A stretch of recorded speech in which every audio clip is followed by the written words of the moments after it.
Մենք ուղիղ եթերում ենք համեղել։ Շատ համով է։ Թանկ չէ, ինչքանով եք գնել։ Գինը երկրորդականը։ Մի անգամ է էլի ուտում ենք լավ տեղ։ Հայաստանում եք ապրում։ Հա։ Գոհ եք, որ քաղաքացիորը այս ֆորմատով է նշում խորոված ուտելով։ Խորոված ընդ համերգի տեղ կա, ես ընդ արդեն տեղս գրավել եմ։ Facebook էջում գցել եմ, որ այստեղ ոչ մեկը չզբաղեցնի։ Այս որ լավ է։ Բա ո՞նց եք ուզում այն։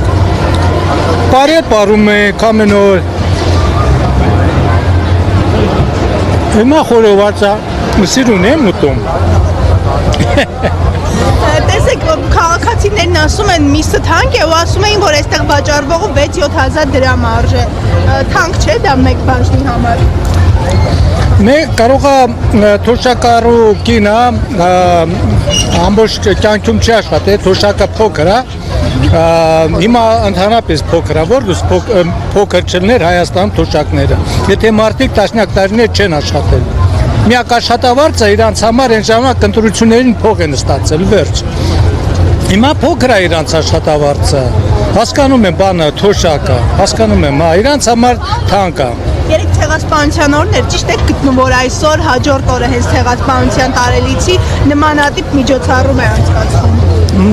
Լավ է, այսօր սուքա վաղը պետք է ուրախություն լինի, անպայման։ Ուրախությունը պետք է միանգամից հաջորդ օրը լինի, որ մարդիկ ցանկություն ունենան ապրելու։ Կյանք է ձև է, ուրախությունը պետք է շատ լինի, քան թե սքի օրերը։ Այս տոնը հեղափոխությանը հաջորդեց քաղաքացու օրը, հեղափոխության խոստումները կատարվել են։ Շատ բան կատարվել, շատ բան չի կատարվել։ Շատ ես գոհ եմ։ Չի կատարվել օրինակ։ Հիմա տենում եք ինչ է կատարվում աշխարհում։ Հիմա այստեղ այսօր քանի օգու տեսա իշխանականը կանում նկարվում են այն ժամանակ իշխանականին 100-200 մետր տենում եք պետք է փախներ։ Օրինակ մոտեցել եք իրենց ինչ որ հարցում Ես մերոնց նկարվեցի կան ասում զրուցեցի։ Բա հաստրակ մարդ են, շատ հաստրակ մարդ են։ Այդ երև մի քիչ վատ է, որ մի քիչ շատ հաստրակ մարդ են, հիմիկվա իշխանականները։ Պիտի ավելի մի քիչ հեռու պահեն իրենց ժողովրդից։ Շնորհակալ եմ, ձեզ բարի ապրեք։ Շնորհակալ եմ։